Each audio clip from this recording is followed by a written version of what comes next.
সুপ্রিয় দর্শক, আসসালামু আলাইকুম। অনেকেই আছে যারা মহিষের মাংস একদমই খেতে পছন্দ করেন না। তাছাড়া মহিষের মাংসটা আলাদা গন্ধ থেকে যায়। আজকে কিভাবে আপনারা একদম গরুর মাংসের সাথে মহিষের মাংসটা ভুনা করে নিতে পারেন সেটাই শেয়ার করব। আই হোপ রেসিপি ভালো লাগবে। ভালো লাগলে লাইক, কমেন্ট এবং শেয়ার করে দিবেন। তো চলুন দেখে নেওয়া যাক। তো মাংসটা রান্না করে নেওয়ার জন্য প্রথমে আমি প্যানে দিয়ে দিচ্ছি 1.5 কাপের মতো রান্নার তেল। তেল গরম হয়ে গেলে এতে আমি দিয়ে দিব 2 টুকরো দারুচিনি, দিয়ে দিচ্ছি 3 টুকরো তেজপাতা, এলাচ দিয়ে দিচ্ছি 6 টুকরো। গরম মশলাটাকে প্রথমে আমি একটু তেলের উপর 10 থেকে 15 সেকেন্ডের জন্য ভেজে নিব। কিছুক্ষণ ভেজে নেওয়ার পর যখন দেখবেন যে এই গরম মশলা থেকে খুব সুন্দর একটা ফ্লেভার বেরিয়ে আছে, ঠিক সেই পর্যায়ে আমি এতে অ্যাড করে দিব 1 কাপ পরিমাণ পেঁয়াজ কুচি। নেড়ে চেড়ে পেঁয়াজ কুচিটাকে খুব ভালো করে ভেজে নিতে হবে যতক্ষণ না পর্যন্ত পেঁয়াজের কালারটা একটু চেঞ্জ হয়ে আসছে। কিছুক্ষণ ভেজে নেওয়ার পর যখন দেখবেন যে পেঁয়াজের রঙটা এরকম হালকা ব্রাউন কালার হয়ে গেছে, ঠিক সেই পর্যায়ে আমি এতে দিয়ে দিব সামান্য পানি। এতে করে মশলাটা পুড়ে যাওয়ার কোনো চান্স থাকবে না। দিয়ে দিচ্ছি 2 চা চামচ পরিমাণ মরিচ গুঁড়ো, হলুদ গুঁড়ো দিয়ে দিচ্ছি 1.5 চা চামচ পরিমাণ, ধনিয়া গুঁড়ো দিয়ে দিচ্ছি 1.5 চা চামচ পরিমাণ, 1.5 টেবিল চামচ পরিমাণ আদা বাটা, 1 টেবিল চামচ পরিমাণ রসুন বাটা। সবগুলো উপকরণ দিয়ে নেওয়ার পর খুব ভালো করে মশলাটাকে কষিয়ে নিতে হবে যাতে করে তেল এবং মশলাটা সেপারেট হয়ে যায়। তো মশলাটা খুব ভালোভাবে কষানো হয়ে গেছে, দেখতে পাচ্ছেন তেল আর মশলা কিন্তু সেপারেট হয়ে গেছে। তো এই পর্যায়ে আমি এতে দিয়ে দিচ্ছি স্বাদ মতো লবণ। লবণ দিয়ে নেড়েচেড়ে মশলার সাথে একটু মিক্স করে নিচ্ছি। আর আজকের এই মাংস রান্নায় আমি 2 কাপের মতো পেঁয়াজ কুচি ইউজ করব। আমি প্রথম পর্যায়ে কিন্তু 1 কাপের মতো পেঁয়াজ কুচি দিয়ে দিয়েছি, বাকি পেঁয়াজ কুচিটা আমি পরবর্তীতে ইউজ করব। তো মশলাটা কষানো হয়ে গেছে, এ পর্যায়ে আমি দিয়ে দেব ধুয়ে রাখা মহিষের মাংস।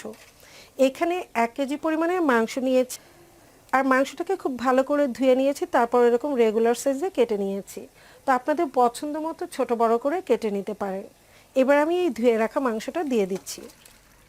মাংসের টুকরোগুলো দিয়ে নেওয়ার পর খুব ভালো করে মশলার সাথে নেড়েচেড়ে মিক্স করে নিচ্ছি।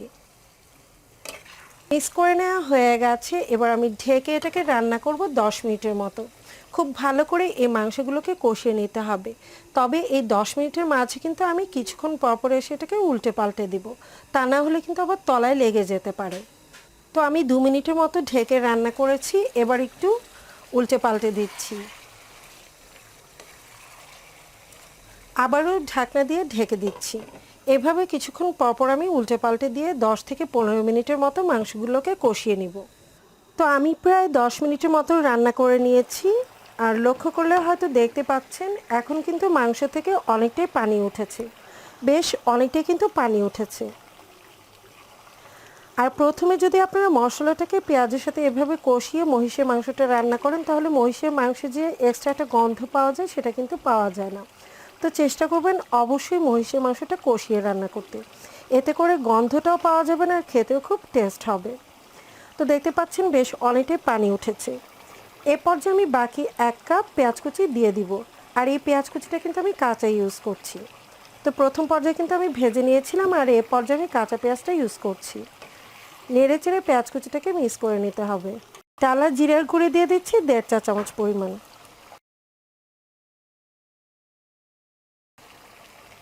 নেড়েচেড়ে সব কিছু একটু ভালো করে মিক্স করে নিচ্ছি। আবারও ঢাকনা দিয়ে ঢেকে আমি রান্না করব বেশ কিছুক্ষণ।